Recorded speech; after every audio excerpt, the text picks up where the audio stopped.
مباراة منتخب مصر للشباب والهزيمة الثقيلة على أرضك 4-0. إيه اللي بيحصل؟ طبعا هو مش الماتش ده بس، احنا بنتكلم من بداية البطولة، يعني البداية بالتعادل مع موزمبيق، ثم هزيمة من نيجيريا، ثم هزيمة أخرى قوية من المنتخب السنغالي. إيه اللي بيحصل وإيه اللي حصل؟ وأثناء الثلاث ماتشات دول إيه اللي حصل؟ كلام عن ان الكابتن محمود جابر مين اللي اختاره، وحتى المسؤولين في اتحاد الكره قال لك مش احنا اللي اخترناه، وده كان طبعا تصريح كارثي من المسؤولين في اتحاد الكوره عن وجود كابتن محمود جابر، مين اللي اختاره في البدايه، اللجنه الثلاثيه. طب انت كنت موجود فين لما جيت وشايف المنتخب وحاسس ان كابتن محمود جابر كمدير فني مش هو ده اللي بيحقق طموح مصر في هذه الفئه العمريه؟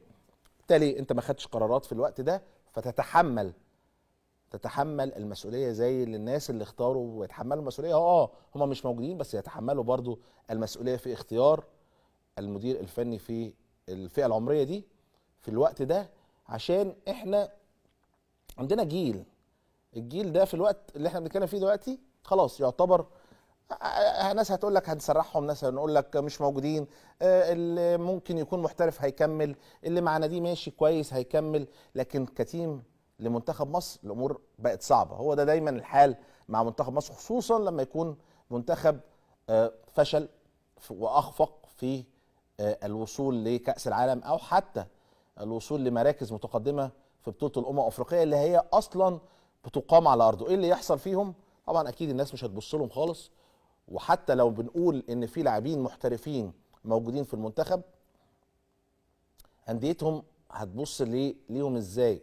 اتظلموا الحقيقه، يعني اتظلموا. انا بشوف ان اللاعبين اتظلموا بشكل كبير نتيجه اخطاء اداريه، نتيجه اخطاء اختياريه للجهاز الفني، وعدم اعداد قوي للمنتخب. هل يعقل ان منتخب مصر للشباب ما يلعبش مباراه قويه مع منتخب افريقي قبل ما يخش بطوله الامم الافريقيه؟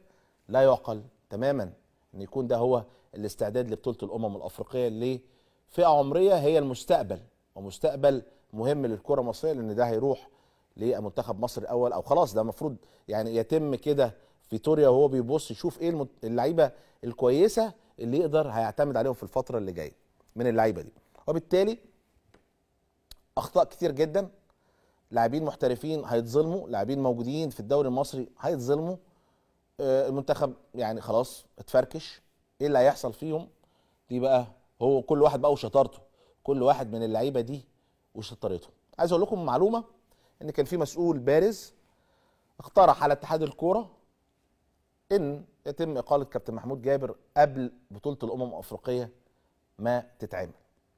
كان في اقتراح من مسؤول بارز ان يبقى ده اللي موجود، كابتن محمود جابر يتم اقالته او توجيه الشكر ليه، ويجي مكانه اسم يكون مدرب كويس، مدرب ليه باع في الفئه العمريه دي، ويشتغل مع المنتخب في فتره بطوله الامم الافريقيه المقامه على مصر، نتيجه طبعا ان احنا على ارضنا ومهمه وكاس عالم ومستقبل ومستقبل جيل ومستقبل كره المصريه في الفتره القادمه. ولكن طبعا الامور تم رفضها، وكمل كابتن محمود جابر. الحاجه الثانيه والمحزنه